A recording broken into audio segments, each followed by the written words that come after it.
Entonces, cuando una persona, a la edad que sea, le ponen el calificativo de tienes un hijo autista o con autismo, pues todas las expectativas que nuestras cabezas hacen del futuro se tambalean. Se tambalean porque no entendemos qué es el autismo, no sabemos qué va a pasar, y entonces cada vez vamos bajando más las expectativas diciendo, hasta llegar a un punto de decir, bueno, yo lo único que quiero de mi hijo es que sea feliz y que sea autónomo. Vino para charlar. Un podcast de Aldabea Comunicación, con el apoyo de Bodegas J.F. Arriezu. En Vino para charlar seguimos creciendo y seguimos creciendo gracias a vosotros que cada semana pues nos seguís, dais like y estáis detrás de que este podcast salga para adelante. 3 meses de vida del podcast y llevamos más de 2,5 millones de visualizaciones en las diferentes plataformas. Estamos en YouTube, estamos en TikTok, en Instagram y por supuesto en Spotify. Hay que darle a me gusta y a compartir y a suscribirse en todas. Y aplaudir, aplaudir. Nos viene muy bien. Y aplaudir, aplaudir y aplaudir. No, pues muchísimas gracias. Y por supuesto, gracias a quién? A José Félix, nuestro amigo de Bodegas J.F. Arriezu, que apostó, que está con nosotros y que está a nuestro lado y que cada semana pues, nos ayuda trayéndonos un vino riquísimo para charlar con gente interesante o interesantísima, como hemos tenido hasta ahora y como vamos a tener hoy. Hoy vamos a estar tratando un tema que cada vez es una realidad en más familias cercanas, vecinos, familias igual muy pegadas a nosotros, como es la neurodiversidad. Para ello hemos invitado pues, a un amigo de un amigo mío, a un amigo de mi amigo Álvaro, pero es Óscar Arriezu, no Arriezu, no tiene nada que ver con José Félix, ¿no? Y es un experto en neurodiversidad, es licenciado en Ciencias de la Educación por la Universidad de Navarra, en Magisterio por la Universidad de Valladolid. Llevas 30 años ayudando no solamente a los niños y niñas con neurodiversidad, sino también a sus familias pues, a buscar un lugar en el mundo, que me ha gustado mucho esa frase, a ayudarles a integrarse en el mundo y a tener una independencia, una autonomía. Y también es autor de un libro. Aquí le da tiempo para todo. Es Hablo tu idioma, pero no te entiendo. Pero hay que nombrar que también está Paloma Pérez Miguel, que no nos la vamos a dejar. Coautor del libro. Y muy interesante. Bienvenido. Gracias. Pues muchas gracias a vosotros también, que lo ponéis muy fácil, es muy agradable. Bueno, eso lo dices ahora que no hemos empezado, pero ya... Por eso ponéis la copa de vino. Eso es. Yo creo que la primera pregunta es necesaria. ¿Qué es la neurodiversidad?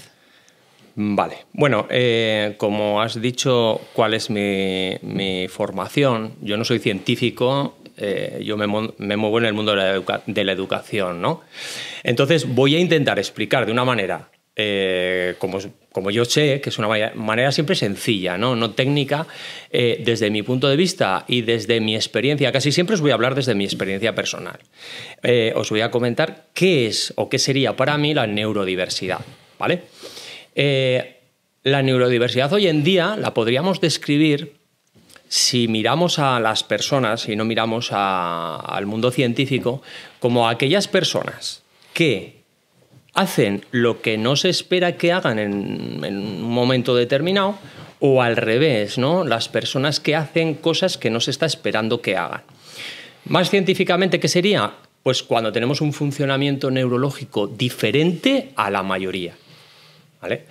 Esto cambia mucho también, dependiendo en qué culturas, en qué países o en qué entornos, la neurodiversidad puede cambiar. O sea, no es una cosa estática, es una cosa bastante dinámica, ¿vale? Y dentro de estas condiciones está el trastorno de espectro autista, está los niños Asperger. ¿Dónde se sitúan en este abanico? A ver, cuando hablamos de neurodiversidad, hablamos de un saco muy grande donde metemos muchas cosas, porque al final estamos hablando de un cerebro, ¿no? Y el cerebro, en cuanto funciona de una manera distinta, estamos hablando de neurodiversidad. O sea, la propia palabra, ¿no? Neuro, ¿no? Del cerebro, es fácil funcionamiento. Diversidad.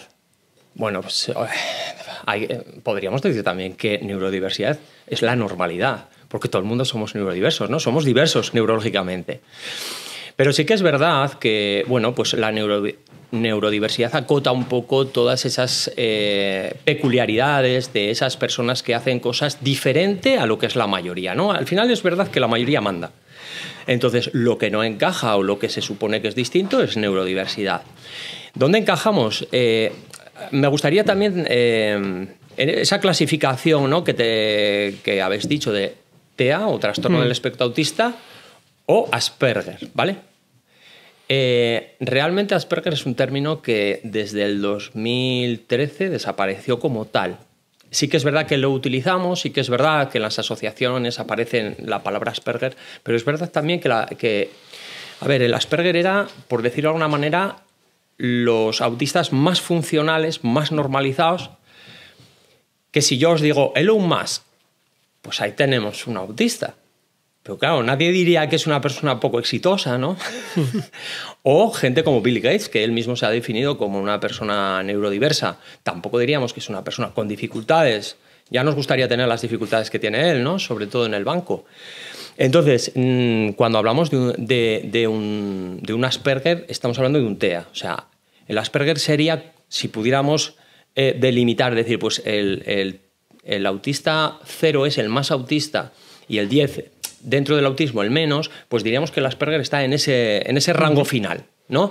Es decir, bueno, muy funcionales, difíciles de detectar muchas veces, que a través de la imitación pueden funcionar de una manera bastante normalizada, que siempre van a tener alguna dificultad, ¿no?, para adaptarse en el mundo que le ha tocado, pero pueden pasar desapercibidos y no ser siquiera visualizados. Se dice que hace muchos años no había tanto diagnóstico, ¿no? Es decir, que hay adultos que ahora mismo llevan una vida totalmente normal, pero que tienen esa neurodiversidad, esa neurodivergencia. Llevas 30 años ayudando a familias. ¿Qué es lo más duro o qué es lo que más choca a un papá o una mamá cuando reciben el diagnóstico de que su peque es neurodivergente? ¿Qué es lo que más choca a una familia cuando le dicen que su hijo es distinto? Pues muchas veces yo creo que las expectativas y la proyección que tiene un padre o una madre cuando va a tener un hijo, ¿no?, lo primero que hace en las primeras analíticas, en las primeras ecografías, ¿qué es? Pues mirar si tienen los 5 dedos en cada sitio, ¿no?, que es lo más importante en ese momento. Pero cuando ya el niño nace y nace con todo, lo que empezamos a pensar es, bueno, pero este será arquitecto, ¿no?, porque joder, con lo guapo que es y tal. Es verdad, sin querer nuestra cabeza va poniendo unas expectativas muy altas. Cuando una persona o cuando alguien detecta que mi hijo es diferente y voy a ese proceso diagnóstico unas veces rápido y otras veces muy extenso en el tiempo, y esto, por ejemplo, está muy reflejado en el libro porque son historias de familias que han ido contando ese proceso tan largo de diagnóstico, ¿no? Entonces, cuando una persona, a la edad que sea, le ponen el calificativo de tienes un hijo autista o con autismo, pues todas las expectativas que nuestras cabezas hacen del futuro se tambalean. Se tambalean porque no entendemos qué es el autismo, no sabemos qué va a pasar, y entonces cada vez vamos bajando más las expectativas diciendo, hasta llegar a un punto de decir, bueno, yo lo único que quiero de mi hijo es que sea feliz y que sea autónomo. A lo mejor todos los padres y todas las madres quieren eso, con cualquier niño, pero más las personas que ya desde el nacimiento, desde los primeros años, les dicen, vais a tener un niño que va a tener dificultades, ¿no? Eso es muy difícil de digerir. Supongo que a partir de ahí hay un trabajo en dos líneas. Uno, trabajar con el propio niño y luego trabajar con las familias, ¿no? Porque entiendo que no es posible trabajar con el niño sin trabajar con los padres. Bueno, pero eso no en este terreno, en cualquier terreno. Vamos a pensar en el terreno educativo de un niño que no tiene dificultades. ¿Pensáis vosotros que podría tener éxito un niño al cual no se le ayuda para nada? Pues tendrá que hacer sus tareas, tendrá que llevar sus materiales, O sea, en el colegio aprenderá una serie de cosas, pero los valores los va a aprender en casa. Si en casa no hay esa colaboración, cualquier niño no va a tirar para adelante o le va a costar muchísimo más.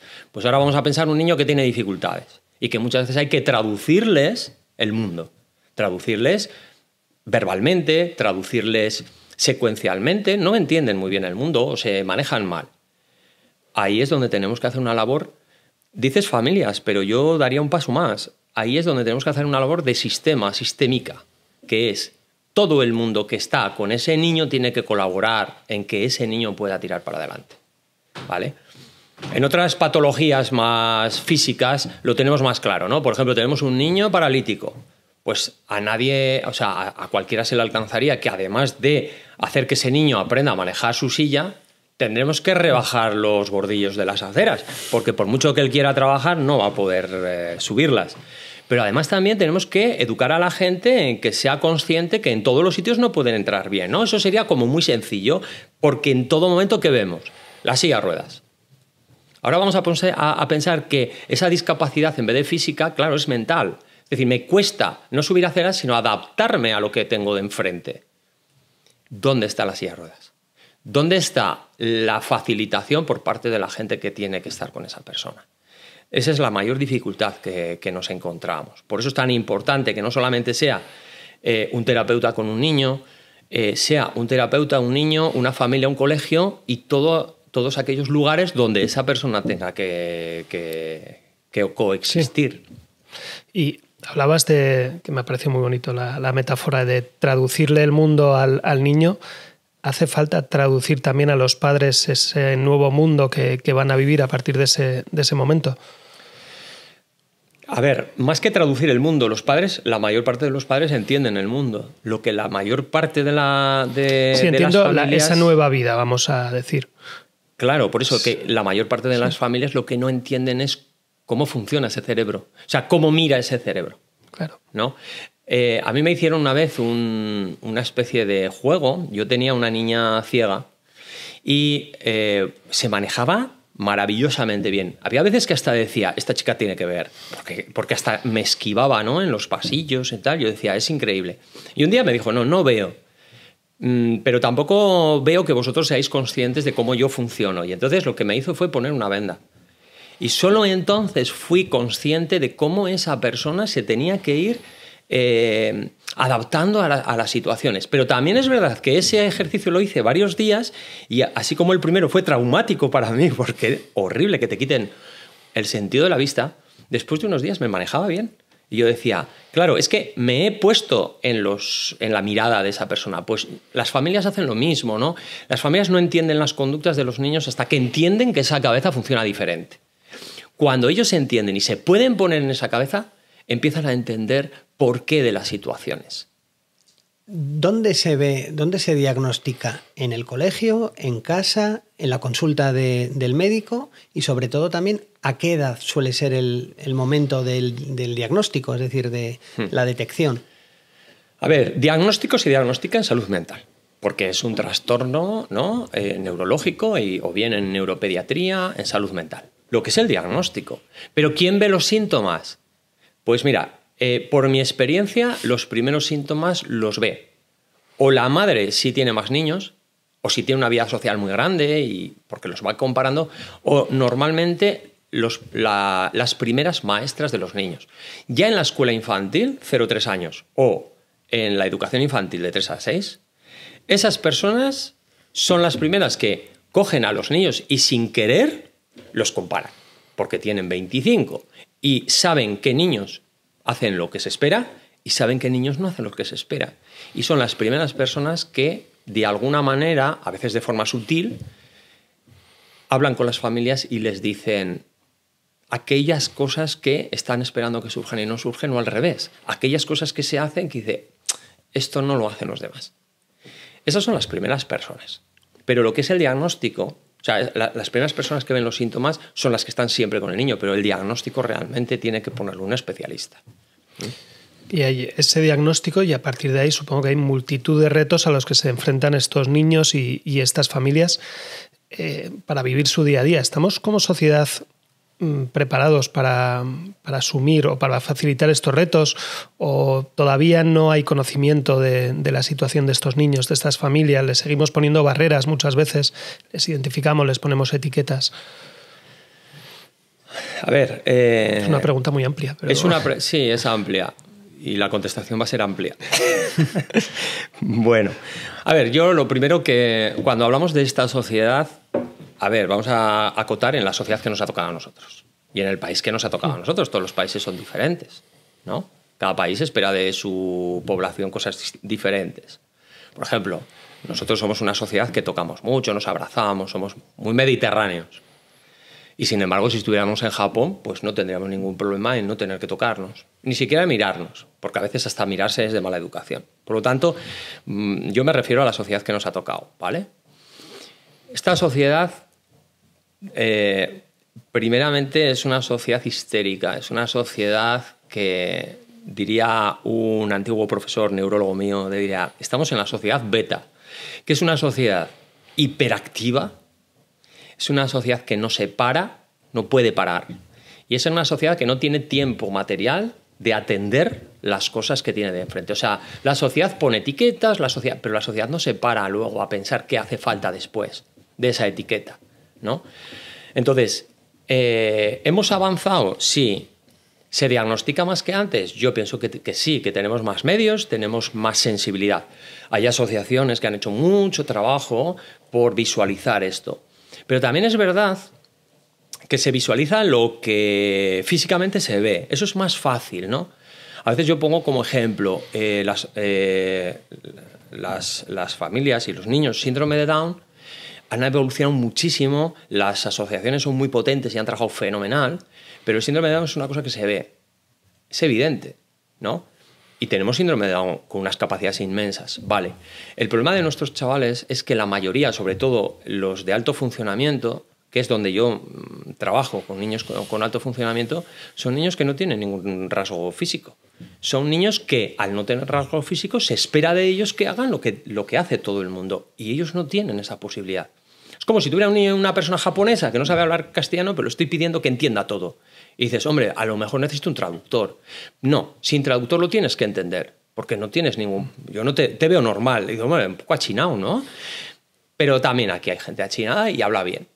Entonces, eso sí se encuentran, esa dificultad sí se encuentra en esta sociedad. La sociedad habla mucho de la inclusión, habla mucho de la igualdad, pero habla mucho.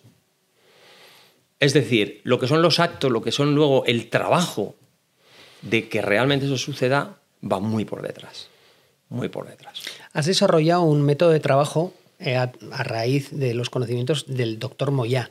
Háblanos un poco, el doctor Moyá, ¿qué ha hecho para ser tan especial o tan avanzado en el mundo de la neurodiversidad? ¿Y cómo lo has adaptado a tu método? Te quiero decir, si nos quieres contar el secreto. ¿El secreto? Bueno, el secreto a veces es tan sencillo que se da vergüenza contarlo, porque es muy lógico y muy racional, pero bueno. A ver, el doctor Moyá para mí fue un antes y un después en mi formación primero y en mi manera de trabajo después. Yo estudié en la facultad y terminé en el 94, cosa que me hace bastante mayor ya, ¿no? En aquella época el tipo de estudios eran unos estudios muy reglados que la gente que salía prácticamente se creían médicos, se creían, ¿no? Pues especialistas de muy alto. Entonces, así tenían que atender.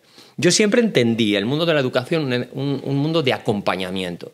Entonces, es verdad que en la facultad se me dio mucha teoría, pero me faltó un poco pisar suelo, pisar tierra en aquellos conocimientos que adquiría. En primer año así de facultad yo conocí, me hablaron, ¿no?, de un método de trabajo diferente, un método de trabajo más adaptado sobre todo a niños con patologías más graves, ¿no?, que lo que trabajo ahora, más afectados, para lo cual yo en la universidad no sacaba lo suficiente o me parecía que me quedaba un poco pobre en ese aspecto concreto. Entonces, bueno, yo soy persona inquieta por naturaleza. Ahora estoy intentando estar quieto, pero no es mi naturaleza. Estás muy quieto, ¿eh? Estoy muy quieto, sí. Hemos tenido invitados que les hemos tenido que decir pero calma. Es un esfuerzo que estoy haciendo porque sé que soy bastante movido. Entonces, en un momento dado, pues me hablaron de esta persona, del doctor Moyá, me dijeron que tenía una manera de trabajo, tenía un método de trabajo que funcionaba muy bien.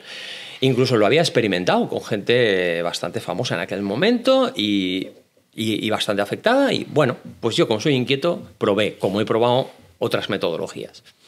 Recuerdo que mi primer curso con él lo hice en Donosti y allá me quedé enamorado. Enamorado de conocer una persona científica que te hablaba desde el punto de vista puramente educativo. Es decir, cómo educo a una persona para cambiar ese cerebro. Yo hasta entonces no había oído más que especialistas, teóricos, gente que sabía mucho de cerebros, pero que no me decía cómo podía cambiar ese cerebro, solamente cómo funcionaban. Y era la primera persona que vi en mi vida que me dijo cómo transformar un cerebro. Estoy hablando hace casi 40 años. Aquello era cuando todavía se decía que el cerebro no era plástico, sino que con lo que nacías morías y que si algo se rompía para siempre, ¿no? Porque el cerebro no generaba nada nuevo y tal. Bueno, pues esa era la teoría. Y este señor tenía evidencia no científica, sino a través de la experiencia, llegó a la evidencia de que se podía regenerar el cerebro. No de la misma manera que un hueso, ¿vale? Por una cosa que se llama transmigración de la neurona, es decir, la neurona se crea en algún lado y te va a ir donde tú la pides. Claro, él descubrió eso hace muchos años, cuando todo el mundo pensaba que eso era una locura, ¿no? Él no lo podía demostrar de forma científica, pero sin embargo sí a través de el trabajo con los niños. Entonces, me fascinó. Me fascinó la posibilidad de conseguir eso. Y a partir de ahí me puse a trabajar, o sea, primero a formarme con él y luego a trabajar aquellos casos que él atendía en Barcelona, pero eran de Pamplona. Él tenía en cada comunidad, o sea, en cada ciudad, en cada provincia, tenía a una persona de confianza que primero la formaba y luego le mandaba a trabajar. Y yo con él aprendí lo que nunca más he podido aprender, o sea, era un trabajo día a día, era un trabajo y siempre guiado por él, que eso te daba confianza. Yo conseguí logros que la ciencia decía que era imposible, como niños que les faltaba parte del cerebro, por ejemplo, la parte del lenguaje y desarrollar lenguaje. Claro, era muy difícil de demostrar, porque entonces no había máquinas que analizasen el cerebro de esa manera, había electroencefalogramas y poco más. Pero yo vi los resultados. Y al final, una familia ¿qué quiere? No quiere teorías, quiere resultados. Desarrollaste ese método, estudiaste, has escrito libros, te has convertido en una referencia y ha habido familias que te han llegado a ofrecer prácticamente un cheque en blanco por dedicarte exclusivamente a su hijo y a su hija. ¿Cómo se maneja esa desesperación? A ver, ¿cómo se maneja? El que te ofrece un cheque en blanco es porque tiene una cuenta bancaria buena. Sí, pero son anécdotas, o sea, son anécdotas que no hubieran funcionado. Por un lado, efectivamente, hay gente tan desesperada que no es que te ofrezcan un cheque en blanco. Es que para cuando te ofrecen a ti un cheque en blanco, han probado las cosas más insospechadas del mundo. Como por ejemplo, hay personas que previamente a estar conmigo habían probado desde todo tipo de pseudociencia que se llama, ¿no? Energías polares, piedras, exorcismos, sacar a muertos de sitios porque a lo mejor eran posesiones lo que tenían los... Yo he conocido absolutamente gente muy, muy, muy necesitada de primero entender y luego de creer que eso podía curarse. Y que han hecho de todo. Es verdad que tengo un par de anécdotas que no las voy a extender porque es como muy privado, pero de personas muy importantes en España que me han puesto cheque en blanco, pero para la exclusividad.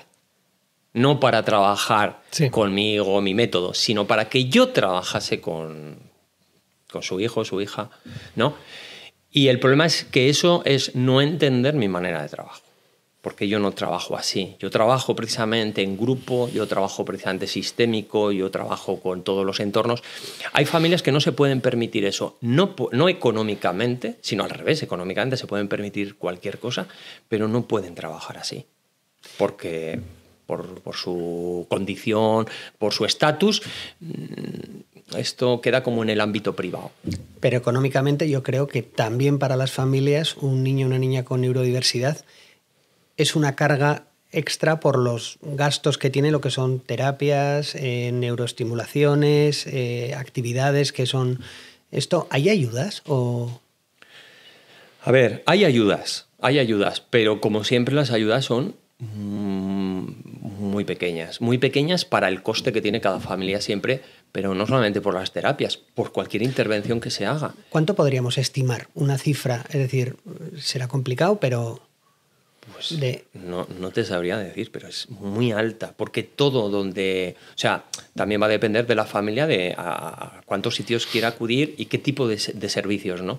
Pero los servicios especializados, por un lado, son caros. Y luego incluso las actividades más sencillas, como puede ser hacer deporte, ya tienen que buscar un deporte adaptado. Por lo tanto, aunque hay alguna ayuda, yo creo que igual no les cubre ni el 20% de los gastos que luego tienen. Porque además supongo que ya no es solamente tema de terapia, lo que sea, es un cambio de vida total que la propia carrera profesional de los padres pues, se modifica para poder acompañar a su hijo, para poder estar al lado de su hijo, para poder llegar a todo lo que su hijo necesita, ¿no? Hijo, hija. O sea, es un cambio de vida completamente. Ya no es un tema de lo que te cuesta la terapia. Es prioridades, sí, yo creo. Eso es. Son prioridades. Es cambiar tu mundo completamente. Sí. Todo el que se pone a trabajar conmigo, centramos toda la intervención en que es verdad, la familia se modifica su vida para empezar a centrarse en otro estilo. A veces no es que tengamos que centrar la persona con neurodiversidad, tiene que ser el centro de el mundo de la familia, no es cuestión de eso, pero sí que es verdad que modifican todas las actividades porque es mejor, a mí me gusta poner casos no concretos porque son más ilustrativos, pero si yo tengo un niño que grita constantemente, eso ya me va a privar de ir, por ejemplo, a un restaurante, porque lo voy a pasar mal. Mirad, os voy a contar una anécdota. No me va a salir el nombre porque soy malísimo para recordar nombres. Pero era un niño estadounidense, me parece que era de Iowa, o no recuerdo muy bien, que era un niño con autismo que cuando se ponía pues nervioso, no entendía el contexto, ¿no? Nadie le traducía lo que tenía que hacer, ni le anticipaba. Pues el niño se ponía nervioso y a veces gritaba y se tapaba los oídos para regularse. Un niño con autismo y además con capacidad. Está en internet, o sea, podéis buscarlo, es que no recuerdo muy bien el apellido, me da rabia. Pero bueno, el niño iban a un acontecimiento y se puso a gritar, no sé si era un centro comercial, y un policía interpretó mal la historia y lo mató, lo disparó. ¿Por qué? Porque pensaba que estaba en una situación de agresión. Eso pasa mucho, eso es un extremo, ¿no? Y los extremos también son anecdóticos, gracias a Dios, pero... Esto pasa mucho, el que la gente interpreta mal las situaciones de los niños y las familias lo pasan mal porque no está en sus manos. O sea, que un niño se quiera autorregular, pues cada uno se autorregula de distintas maneras, ¿no? A quien le gusta el fútbol, no es mi caso, yo no soy muy futbolero, pero al que le gusta el fútbol y ve las cosas que hacen los jugadores de fútbol cuando se enfadan y tal, a todo el mundo nos parece genial, ¿no? Y hacemos los gestos y... Pero cuando un niño se quiere regular, eso ya no lo entendemos, no es famoso, entonces ya eso ya lo cuestionamos. Entonces las familias al final terminan pues construyendo una vida a veces alrededor de un problema, que es el niño. Y una de las cosas que nosotros trabajamos es precisamente que el niño sea uno más, ¿vale? Con sus historias, comprendiendo sus situaciones. Si aquel policía hubiera entendido que ese niño, para regularse y que no pasase nada, necesitaba taparse los oídos y tirarse al suelo, no habría pasado nada. Le dejan unos minutos y se reguló. Pero la gente está esperando que sea normal, que todos seamos normales. Y normales es estándar. No significa que seamos buenos o malos, sino seamos estándares. Dentro de la campana de Gauss. Dentro de la campana de Gauss. Todo lo que se sale de la campana, aunque el día en adelante son genios, pero ahora son molestos. Claro. El otro día hablábamos con Marta Tourón, ¿verdad? De las altas capacidades, que también es salirse de la campana en otro aspecto, pero también cómo varía la vida del día a día de las familias, ¿no? El título de tu libro es Hablo tu idioma, pero no te entiendo. Es un título provocador. Es decir, y explícanos la frase, de dónde viene y qué significa, porque creo que tiene trasfondo. Bueno, es muy gráfica. Cuando nosotros hablamos, cuando damos una instrucción creemos que todo el mundo lo entiende. Y cada uno lo interpreta, no lo entiende, lo interpreta. Pero incluso hay gente, como nuestros chavales, que no lo entiende. Porque no entienden muy bien qué connotaciones tiene el lenguaje. Voy a poneros ejemplos, ¿vale? Yo trabajo en un colegio. Por cierto, trabajo en el Colegio Santa Catalina, donde trabajamos muy bien con este perfil. ¿Por qué? Pues porque los comprendemos. Y os voy a contar una anécdota, por eso os ubico en el colegio. En el colegio, una profesora que tiene un niño con TEA, yo siempre le suelo decir, ten cuidado con el lenguaje, porque a veces tú estás hablando y no siempre te pilla bien, ¿no? Entonces, bueno, pues un día de estos que tenemos un poco más caóticos, los niños se estaban portando bastante mal, llegaron a clase, no hacían más que salir, salían y entraban al baño, habían jugado a fútbol, estaban sudando, tal, cual. Y ya la profesora dijo, bueno, se acabó, ya no vais a salir más, habéis salido todos, habéis salido varias veces, venga, vamos a tal. Y entonces dijo este chico, ¿no? Dice, profesora, ¿puedo salir? Acababa de decir la profesora, no podéis salir ya nadie porque vamos a empezar un examen. Y le dijo irónicamente, sí, hombre, sí, sal. Pues se fue. Fue el único que no entendió que esa expresión significaba lo contrario. Porque eso lo empleamos constantemente en el lenguaje, ¿no? Expresiones que tienen otros significados. Pero este niño salió. Porque no entiende realmente lo que se está diciendo más allá del lenguaje puro literal. ¿Entendéis? Y eso puede causar problemas si no estamos en un entorno que los entienda. Y ahora aún se entiende más porque cada vez se diagnostica más y está un poco más conocido a nivel social. Hay una sensación de que cada vez se diagnostica más, no sé si porque hay más, porque efectivamente se va conociendo más y se diagnostica más o... Pues esto es un mundo. Esta pregunta es complicada de contestar porque yo creo que todavía no hay un acuerdo entre la comunidad científica. Yo os puedo contar en mi entorno. ¿Se puede extrapolar? A lo mejor sí.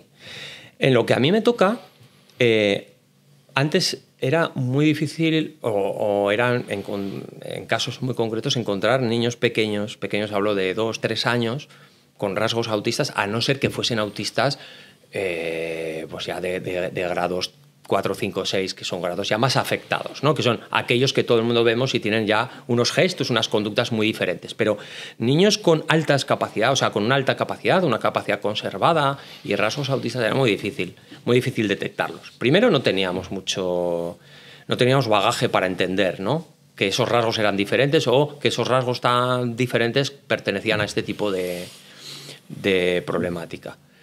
Eso por un lado.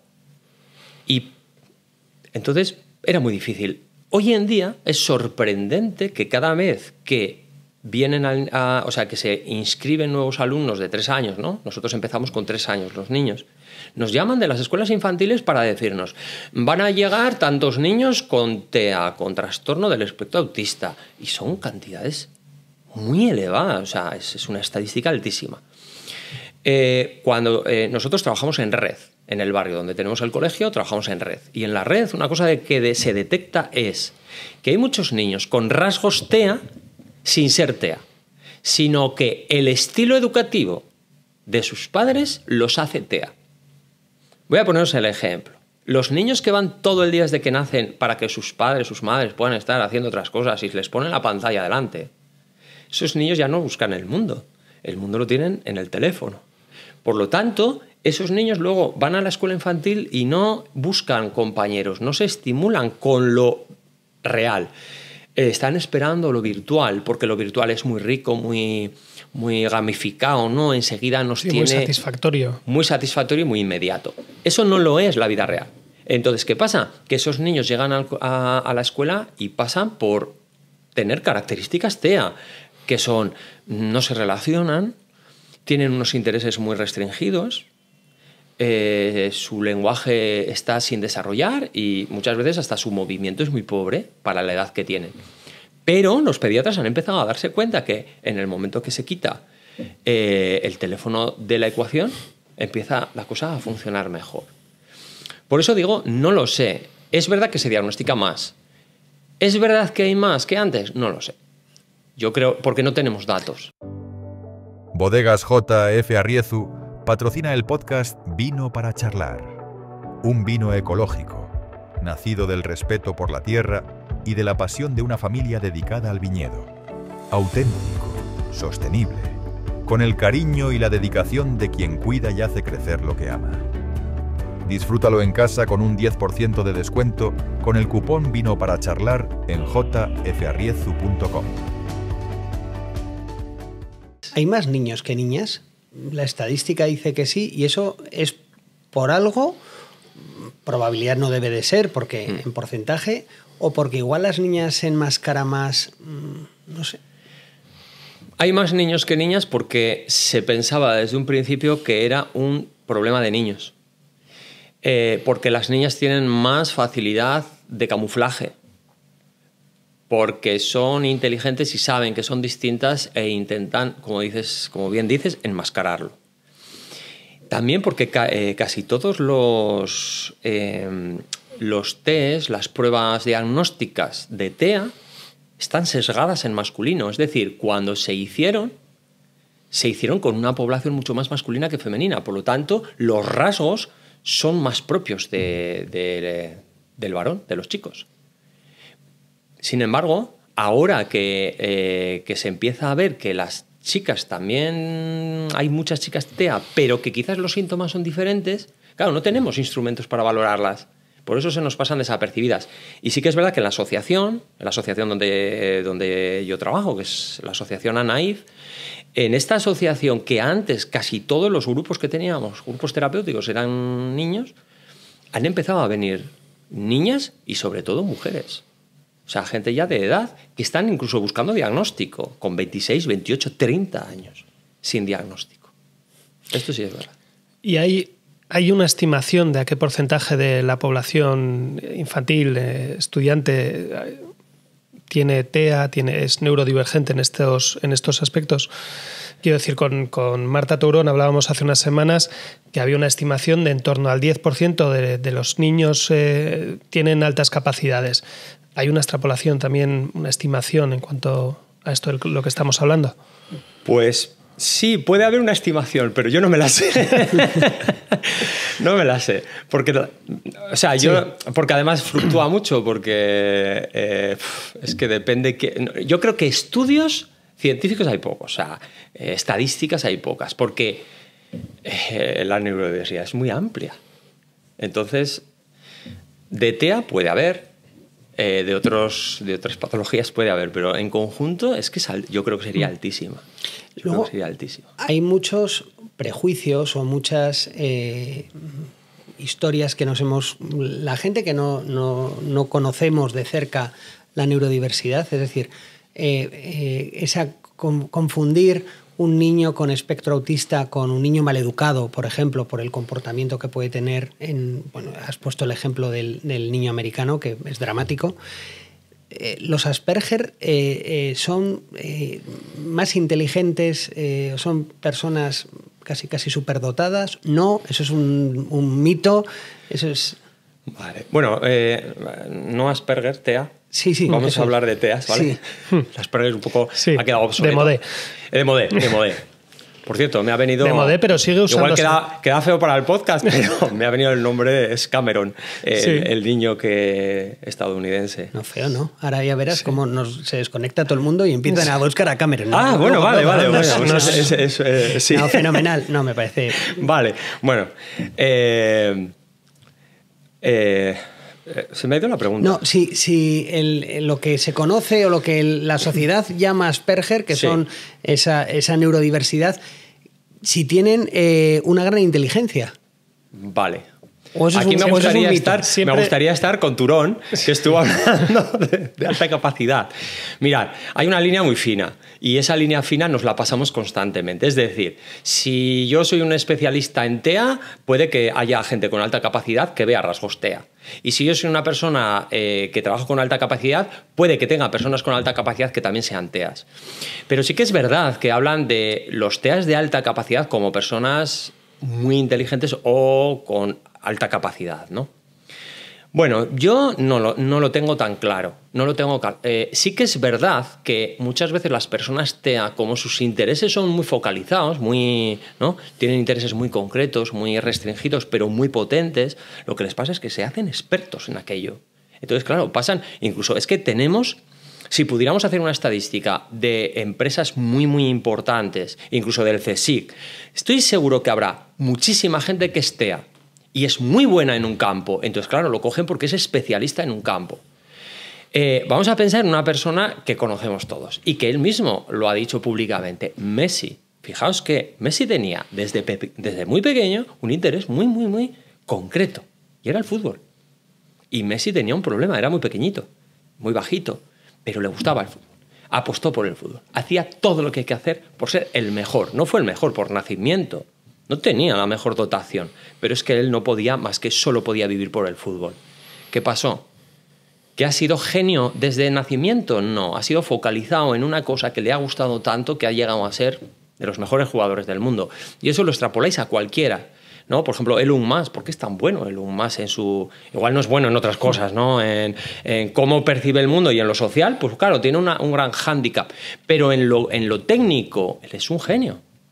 Porque focaliza todo a una tarea que es lo que le gusta.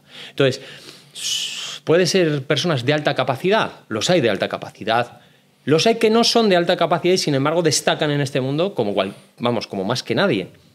Yo tengo familias cuyo padre y madre son TEA.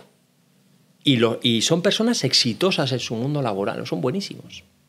Pero son malos en otros ámbitos. Porque ¿son menos empáticos? Menos empáticos. Yo te diría que quizás tienen más dificultad para entender qué es la empatía, no para vivirla, para entenderla. O sea, ellos pueden ser empáticos, pero no entienden muy bien qué es ser empático. Es decir, hay niños que lloran con historias de sus padres, pero a veces cuando hay otras situaciones que presupones que tienen que sentir y que se emocionen, no la sienten. Porque quizás sí que hay una distorsión de las emociones en general. O sea, no funcionan quizás de una manera muy, muy convencional. ¿Se autoeducan de lo que deben de sentir? Es decir, en el sentido de si yo veo a mi padre o a mi madre llorar, yo me tengo que entristecer. Es decir, es como, vamos a decirlo así... Una emoción espejo. Empostado, es decir, que igual no es... Sí, sí. Hoy lo has definido muy bien. Mira, empostado, me gusta esa palabra. La voy a hacer mía, ¿no? Sí. A ver... la manera que tiene... O sea, una de las cosas que trabajamos en los grupos de terapéuticos es esa. Es, si yo no siento algo, pero quiero funcionar bien, tengo que racionalizar eso. También os puedo poner un ejemplo muy bueno, ¿no? Os voy a poner un ejemplo de una pareja ya adulta. Era pareja, chico y chica. La chica no era TEA, el chico era TEA. Entonces la chica vino porque estaba muy disgustada, tan disgustada que estaba a punto de romper, porque se llevaban muy bien, se querían mucho, pero resulta que había sido el aniversario, el 10º aniversario, tal, llevaban muchos años juntos. Y vino porque... No, vino él y me dijo, ¿le puedes explicar a mi pareja cómo funciona mi cerebro? Es que no lo entiende.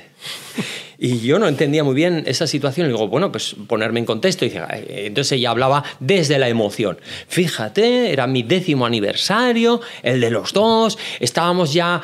Yo no le decía que era el 10º, ya él lo sabía, yo no le decía cuál iba a ser, cómo lo íbamos a montar, pero se sospechaba, ya sabéis, esas sutilezas, ¿no? Un poco femeninas, se sospechaba, le mandaba mensajes subjetivos, entonces ya llegó el día y ya decía, guau, pues este lo ha pillado, ¿no? Entonces yo le preparé, el regalo era un viaje para los dos, nos íbamos a ir a Bali, tal, y cuando llega él, me trae la bicicleta. Mi bicicleta, pues ya la tenía. Pero me dice, mira, la tenías pinchada y ahora no. Y dice, ya, ¿y? Y dice, no, este es tu regalo. Y dice, bueno, será una broma. No es una broma. Y entonces, claro, ella estaba toda ofendida. Le digo, vale, pero tú te has puesto a hablar con él. ¿Por qué te ha hecho ese regalo? Dice, es que solamente ver el regalo no podía hablar. Digo, vale, pues lo vamos a hablar ahora los tres, ¿no? Entonces yo le preguntaba, oye, ¿tú por qué para su 10º aniversario le has regalado esa bicicleta? Bueno, le has arreglado la bicicleta. Y dice, bueno, pues porque A ella le gustaba mucho desplazarse en bicicleta. Hace como 3 meses tuvo un percance en una acera, se le reventó la rueda, se la abolló también, no le iba bien tampoco los pedales y la descartó. Pero a partir de ahí no hacía más que quejarse. Desde que no voy en bici, ya estoy peor, estoy más gorda, además ya no hago ejercicio. Y entonces empezó a quejarse y dije yo, ¿cómo la puedo hacer feliz otra vez? Devolviéndole todo aquello que ha perdido, y eso lo he hecho a través de la bicicleta. ¿Y eso por qué lo has hecho? Y dije, porque la quiero mucho y no quiero que sufra. Claro, cuando ella oyó eso, claro, no podía ponerse en el lugar de él diciendo, claro, para él esto ha sido una muestra del máximo afecto hacia mí, porque es que me quiere tanto que no quiere que sufra. Claro, ¿quién hace esa interpretación? Hace falta sentarse, racionalizar mucho y hablar. Estas cosas son habituales. Las malas interpretaciones que hacemos los demás, que no tenemos la dificultad con los que sí tienen, es terrible. Los frustramos, los defenestramos, les hacemos la vida más difícil. Por ahí también el nombre del libro, ¿no? O sea, hablo tu idioma, tú crees que yo te estoy entendiendo, pero si no me lo explicas mejor, no lo entiendo. Creo que... ¿Y qué importancia tiene un diagnóstico temprano luego en una vida adulta más fácil? Bueno, te lo voy a poner con... Yo soy un poco... Empiezo a ser abuelete, ¿no? Entonces ya me gustan mucho los ejemplos. ¿Qué es más fácil? ¿Cómo es abuelos molones? O como tenemos un becario... Tenemos un becario que no, viejos molones. Eso, somos viejos molones. Una semana en la oficina y dijo que en su casa había dicho a sus padres que trabajaba en una empresa con viejos molones. Y yo le dije que yo había dicho en mi casa a mi madre que había tenido un becario que había durado una semana. Pero bueno, quiero decir que puedes adoptar, no somos abueletes. O sea, sí que es verdad que luego nos dio una torta de realidad porque dijo, es que yo tengo la mitad de años que el más joven de vosotros. Entonces dije, efectivamente, somos viejos molones. Pues, y nos ha gustado. Por eso. No me acuerdo muy bien la... Sí, hablábamos de diagnóstico temprano, hablábamos Os iba a poner un ejemplo, sí. pero no, quería ajustar el ejemplo a algo que es muy habitual ahora en mis grupos. Yo potencio mucho el deporte, el ejercicio físico. El deporte no hace falta llegar al deporte, pero sí el ejercicio físico constante en todos los chicos y chicas que atendemos, ¿no? Porque creo que es importante. Pero yo siempre les digo a las familias, ¿qué es más fácil? Llegar a los 50 años y empezar a hacer ejercicio físico me va a suponer mucho o poco. O hacer un régimen y un ejercicio físico es mucho o poco. Es muy difícil. No es que no se pueda hacer, pero necesito mucho tiempo y mucho recorrido. Pero si yo a esa persona desde los 3 años ve a toda la familia haciendo deporte, haciendo ejercicio físico, y además se ha apuntado, está jugando a fútbol o haciendo taekwondo o lo que sea desde pequeño, ¿creéis vosotros que tengo que explicarle lo importante que es hacer ejercicio físico cuando tiene 20 o 30? No, lo lleva integrado dentro de los hábitos que tiene. Esto es lo mismo, ¿no? Si yo a un niño desde pequeño empiezo a explicarle primero cómo es el mundo y luego cómo es su cabeza y cómo tenemos que encajar esa cabeza en ese mundo sin dejar de ser uno mismo, porque muchas veces eso, nunca hay que malinterpretar, no queremos amoldar a la gente y cambiarla. Lo que queremos hacer es que ese ser se ajuste a un sistema pues, que le ha tocado, y el sistema en sí no se puede cambiar tan fácil. Es un cambio lento, mientras que nosotros cambiamos muy rápidamente. Entonces, la idea es que cuanto antes se empieza a trabajar, más se normaliza la intervención. Y luego sí que esto lo aprendí con el doctor Moyá.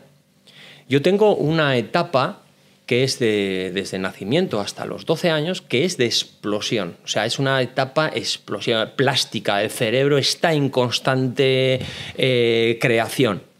Pero también es verdad que con todo eso que hemos hecho, llega la adolescencia y hay un renacer neurológico. Es decir, si yo lo he trabajado muy bien, hay verdaderos milagros. Milagros significa que hay una evolución tan grande en la adolescencia después de todo ese trabajo que estos chavales y chavalas funcionan en la vida prácticamente normal. Incluso siendo muy buenos en algunas áreas. Pero quiero decir, a nivel social, a nivel de lo que sabemos que es su hándicap, pasan totalmente desapercibidos. Pero necesitamos ese tiempo primero. Es decir, es un trabajo muy arduo en los primeros años de vida. Se puede lograr los milagros. Hay gente que dice, bueno, entonces si aparece uno de 14, 15, 16 ya no hay nada que hacer. No, claro que hay mucho que hacer, se mejora mucho, pero los milagros se obtienen cuando se cogen las cosas muy pronto. Yo creo que eso casi en cualquier patología, ¿no?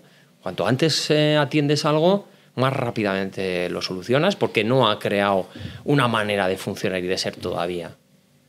Como sociedad yo creo que existen mitos. Algunos mitos cuando son negativos se suelen convertir en estigmas, que son personas violentas, que son personas que no pueden convivir. ¿Cómo podemos luchar como sociedad o qué tenemos que hacer para acoger, para integrar a este tipo de personas?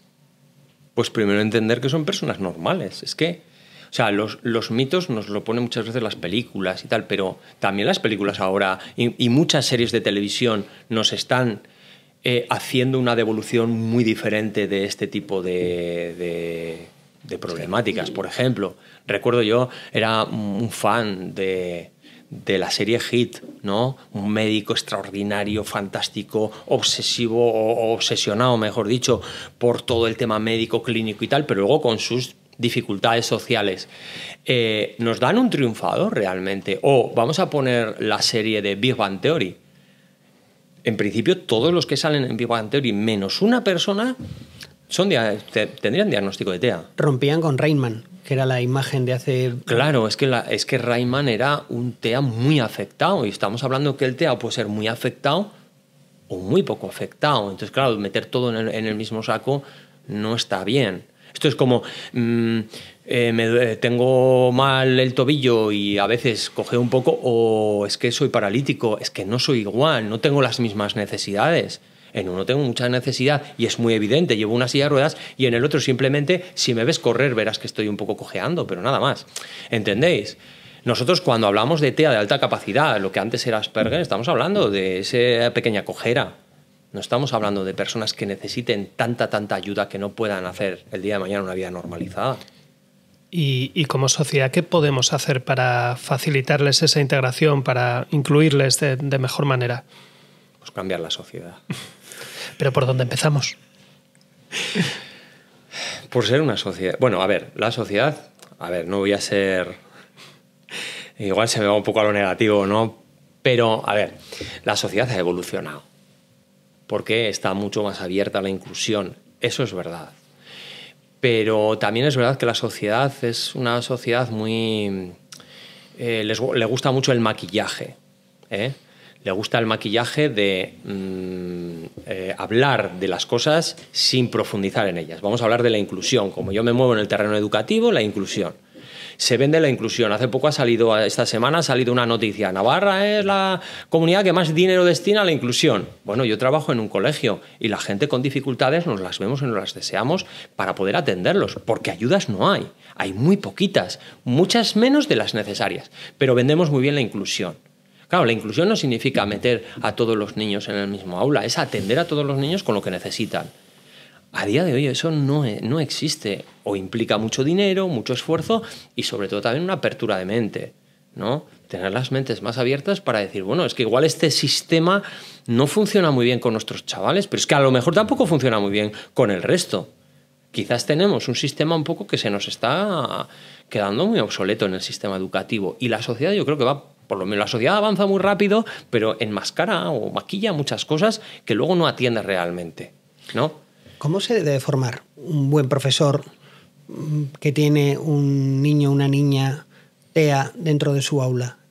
¿Con formación específica? ¿Eso existe? ¿Estamos preparados? El sistema educativo, decías que corto de recursos. A Marta Turón le decíamos, en la universidad cuando están estudiando hoy para ser profesores, ¿están preparados para tratar a niños con altas capacidades en sus aulas? En este caso, ¿están preparados para... ¿Y qué dijo les Marta? enseñan? ¿Qué dijo Marta? Que ves el podcast. No. Que no. Decía que... Simplificando y siendo más crudos, que ni por el forro. Ni por el forro. Vamos a ver, vosotros... Me voy a ubicar yo como profesor, ¿no? Soy profesor. Yo tengo una clase de 25 alumnos y de los 25 tengo niños con TEA, con TDAH, con TAVN, que existe, ¿eh? No me lo estoy inventando, os lo prometo. ¿Qué es TAVN? Trastorno del aprendizaje no verbal. Tengo niños con problemas emocionales, tengo niños que tienen mutismo selectivo, en la misma aula. Mi pregunta es, ¿tengo capacidad Bueno, incluso hay expertos en cada una de las áreas. Yo como maestro, que mi formación es de maestro, puedo ser técnico en todo eso, puedo ser especialista en todo eso, voy a poder hacer todos esos, además de ser experto en currículum, en programación, en metodología y tal. Un profesor puede ser experto en todo, no puede ser. Pero sí que hay una cosa que puede ayudar, y es el profesor vocacional, que trabaja desde el cariño, desde el amor al alumno, suele hacer las cosas muy bien. Parece sencillo, ¿eh? Pero es verdad. O sea, aquel profesor que no ve al alumno por su dificultad, sino ve la potencialidad de cada uno, intenta sacar, pero desde el cariño, ese profesor se adapta muy bien a las necesidades. Porque a veces son lógica pura y dura. O sea, a veces las necesidades no son tan complejas. Víctor Coopers, ¿no? Cariño y tiempo. La fórmula para hacer... Sí, os cuento una anécdota. Por favor. Es del doctor Ya Moya. era hora de que nos contaras alguna. Sí, hacía tiempo. Bueno, pues que haya alguna anécdota en el podcast tampoco está mal. Voy a contaros una anécdota del doctor Moya que es muy buena porque creo que ilustra un poco lo que acabo de comentar. Cuando yo todavía era baby, era de los que me estaban formando con el doctor Moya, estábamos 2 personas aquí en Navarra, ¿no? Era una compañera, una amiga mía que sigue trabajando también en la metodología, y yo, estábamos los 2 trabajando, y a ella le tocó un niño muy complejo que, bueno, pues que estaba muy afectado y no conseguía, o sea, le costaba mucho conseguir objetivos. Entonces fue una de las consultas que fue al doctor Moya, le dijo, bueno, doctor, es que no termino yo creo que aquí necesito más ayuda. Necesito igual una medicación, necesito algo más porque no consigo. Y entonces le dio, bueno, unos objetivos, unos métodos concretos y unas actividades. Y dijo, tú, aplícalas. Y las leía y me decía, pues esto es una tontería, con esto no voy a lograr, si ya sé lo que tengo entre manos, ¿no? Porque nosotros de jovencitos nos comemos el mundo, ¿no? Y nos lo creemos, ¿no? Que sabemos demasiado. Y entonces, pues le dijo el doctor, mira, durante 6 meses tú vas a hacer lo que yo te diga. Y sobre todo aplícalo con mucho cariño y mucho amor. Y dice, sí, pero yo estoy mirando aquí la tabla y no veo yo... Pero bueno, lo voy a hacer. Lo estuve haciendo durante 6 meses y ella no logró gran cosa. En la siguiente visita...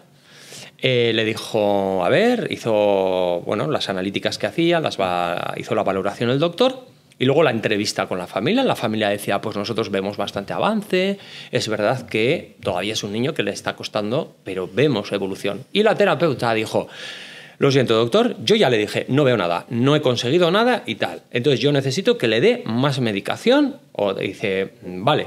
Y entonces dice, ya te voy a hacer la receta. Y dice, esta es la medicación que le di la última vez. Y ponía cariño y amor. Y dice, no, sí ya la ha dado. Dice, sí, pero aumenta las dosis. Claro, porque el doctor vio que ya desde un principio no confiaba en el éxito. Y le dijo, tú aumenta las dosis. Y efectivamente, cuando empezó a cambiar el chip de decir, no es tanto la actividad, sino es el cómo yo enfrento y cómo él cree que yo creo en él. Y entonces la cosa cambió. La evolución fue mucho más rica. Si vamos a suponer, ¿no? Si fueras consejero de educación o ministro de educación, aunque... Dios no lo quiera. Bueno, igual sí, te quiero decir, sí. Me pareces un tío muy sensato y gente como tú hace falta. Es que no me conoces mucho. Por eso me pareces. No, ¿qué 3 cosas cambiarías en educación en lo relativo al TEA? Bueno, al TEA o a la educación en general, es. porque también aquí estoy como maestro, ¿eh? ¿Qué cambiaría? Bueno, ya os he dicho yo creo que en la entrevista ha salido que a mí me parece que la educación se ha quedado muy obsoleta, ¿vale? Yo lo primero que cambiaría quizás sería el currículum. Que los currículos no fuesen ajustados, sino fuesen muy flexibles. Es decir, que pudiéramos adaptar el currículo a cada persona. ¿Por qué? Porque el sistema educativo está basado en un estándar, ¿no? El niño de 7 años tiene que aprender esto, el de 8 esto, el de 9... Pero, sin embargo, luego la comunidad científica dice, no, cada cerebro, este cerebro evoluciona así en lenguaje, así en matemáticas, y ya, pero aquí educación dice que todos tienen que saber lo mismo. Por lo tanto, el currículo o es flexible o siempre vamos a poner barreras a los chavales. ¿Por qué todo el mundo tiene que aprender a los 6 años a leer? ¿Cuántas veces nos dicen, ya sé que es un poco, está demasiado utilizado, pero Einstein hasta los 7 años no sabía hablar. Aprendió a leer y a escribir mucho más tarde y dice, joder, y fue un genio. Y no solo él, ha habido gente que le ha costado mucho más tiempo aprender a leer, pero educación nos dice que tiene que ser a una edad concreta y si no ya repites curso y si no ya no funcionas bien y si no... ¿Entendéis un poco? O sea, el currículum tiene que ser flexible. Segundo, el profesor tiene que tener mucha más autonomía de trabajo. Al profesor, no entiende ninguna familia, ningún padre cómo está sometido el profesor hoy en día. El profesor es como el médico cabecera. Tiene que llegar a clase, enchufar el ordenador y sentarse en el ordenador en vez de llegar a clase y empezar a ser ejemplo para los alumnos. No puede. Tiene más carga burocrática que carga académica. Entonces, lo segundo, el profesor debería eliminar todo todo el papeleo y tendría que dedicarse a los alumnos, tendría que tener esa autonomía. ¿Por qué hay que educar lo que dicen los libros y no otras cosas? Yo tengo ahora una compañera de segundo de primaria que ella es de un pueblo y se ha traído media granja que tiene, porque tiene granja, animales y tal, se ha traído la mitad porque como los niños y las niñas no pueden salir al campo, no pueden salir a muchos sitios, se tiene que traer el mundo a la escuela. Pero da igual, ha montado toda una aula que cuando tengamos que recogerla, que Dios nos coja confesados, porque está lleno de todo tipo de elementos de granja, lana, ha esquilado una oveja, tal cual. Eso es lo que hay que pedir. ¿Qué sabes hacer? ¿Qué sabes? ¿Cómo quieres transmitir a los alumnos? Y dejar hacer. Porque el profesorado es muy vocacional, ¿vale? Eso serían 2 de las cosas. Y la tercera, que la educación no estuviera nunca sometida a la política. Que la educación estuviera siempre de mano, por un lado, de todo lo que es académico, de lo que son las universidades, de lo que es quien está educando al profesorado para ser profesorado, debería también ayudar de los especialistas. El neurólogo debería intervenir en una escuela, porque a lo mejor en la escuela estamos pidiendo cosas que no es lo adecuado. Entonces, yo creo que los especialistas tenían mucho que aportar, ¿vale? Yo creo que serían las personas que tendrían que regir un poco estas líneas generales. Y yo creo que los políticos lo único que tendrían que hacer es buscar el dinero adecuado para que esto saliera adelante. Yo creo que me dejaré muchas cosas porque esto es muy amplio, pero bueno, esas 3 cosas sí. Como recetas igual sí. Y pongámonos en que por desgracia no te nombran ministro de Educación. Por el camino, por suerte para ti, por desgracia para la educación, por el camino que vamos, imaginémonos el año 2050, por ejemplo, dentro de 25 años, ¿cómo crees que habrá evolucionado la sociedad alrededor de todos estos ámbitos que estamos tocando hoy en esta charla? ¿Hemos mejorado lo suficiente? ¿No? ¿Qué trabajo puede quedar por hacer? ¿Qué trabajo se ha completado? No sé, esto ¿Eres pesimista, optimista? Esto se lo metería a la IA, que tiene más imaginación que yo, ¿no? ChatGPT, no sé. No sé muy bien. A ver, me cuesta visualizar. Yo creo que vamos por el camino. O sea, yo creo que vamos. Se ha avanzado mucho en estos años. Pero vamos avanzando lentamente. Yo dentro de 50 años no sé ni si existirá todo esto. O sea, porque lo mismo que antes no ha existido, o que incluso muchas de las llamadas patologías hoy en día, en nuestro contexto, en otros contextos no se llaman patologías. Voy a poner casos. Una persona, un TDAH, ¿no? La persona con hiperactividad y tal, que da tantos problemas en un colegio porque queremos meterlo en un régimen muy cerrado, en un aula de 25 niños, que todo el mundo atienda. Muchos TDAH en el mundo laboral son muy exitosos porque son aquellas personas que son multitarea. ¿Y qué más quiere un empresario que tener un multitarea? Que aborda todo. Ahí ya no tenemos un trastornado. Ahí tenemos una persona eficiente. Entonces, ¿dónde se nos ha hecho eficiente? Pues quizás sacarlo de un contexto y meterlo en otro, ¿no? O incluso al revés también pasa, ¿no? Las personas muy exitosas académicamente en el mundo laboral no son muy preferidas. ¿Por qué? Porque, bueno, son muy académicos, pero luego no son muy competenciales. Entonces, dentro de 50 años, yo creo que ya no hablaremos de nada de esto. Además, Elon Musk habrá hecho un chip seguro para que todo esto funcione. Todo es igual, ¿no? O es un entorno un poco... Es un poco distópico. A mí esto de todo es igual en general me da mucho miedo. Sería aburridísimo todo siempre. Bueno, pero es lo que se quiere, ¿no? Que todo el mundo funcionemos más o menos igual. Sí. ¿Qué titular te gustaría leer en la prensa de aquí en el futuro relativo al espectro autista? A la neurodiversidad. A la neurodiversidad, en general. Sí. ¿Qué titular? Bueno, como no he hablado mucho como casi siempre referimos, por ejemplo, el libro tal, siempre referimos a niños y niñas y tal, pero claro, trabajamos también con adultos. Pues me voy a ir al mundo del adulto, que me gusta, o sea, que lo hemos dejado un poco de lado y los niños y niñas crecen. Y ahora tenemos jóvenes de 20, 30 años que también están en este... Entonces a mí me gustaría este título, sobre todo en el mundo laboral. Me gustaría el título que dijese... Tal empresa que apostó siempre por tener o por contratar personas con neurodiversidad tienen una rentabilidad mayor que ninguna. Porque puede ser. Ese título me gusta. Qué bueno. Óscar, siempre acabamos desde el principio con una pregunta que para todos es la misma, que es... No es ni cuánto dinero tienes, ni cómo es tu vida sexual, que es lo que está ya muy manido en ese sentido, que lo hacen en la tele en ese sentido. Nosotros preguntamos, yo creo que una cosa que es más bonita es, si te encontrases ahora con el Óscar de hace 30 años saliendo de la universidad, ¿qué le dirías? Que siga por el camino que va, que va muy bien. Sí, porque en esos momentos sí me sentí un bicho raro por creer en lo que creo. En ese momento me costó muchísimo. Hubo momentos que me hacía dudar si realmente estaba haciendo las cosas bien, porque aquí todo el mundo funcionaba de una manera diferente, pero nadé contracorriente porque veía resultados. Y cuando uno no ve resultados, se lo tiene que creer, pero cuando uno ve resultados, ya solo tiene que creer en los resultados que está viendo. Entonces yo le diría, sigue que vas bien. Bueno, también como anécdota os voy a contar, no sé si hay que extenderse en el final o no, pero bueno, lo voy a contar. Cuando yo estaba en la universidad, yo era muy bicho raro, incluso más de un profesor me dijo que no encajaba en la universidad, y menos en como persona que va a salir licenciado en Ciencias de la Educación. ¿Por qué? Porque yo no era rígido, yo no era como se esperaba que fuese. Han pasado 30 y... Bueno, desde el 94, no sé contar, 33 años, así, 32, 33 años. Ahora doy clases en la Universidad de Metodología. Eso significa que mal no lo hacía.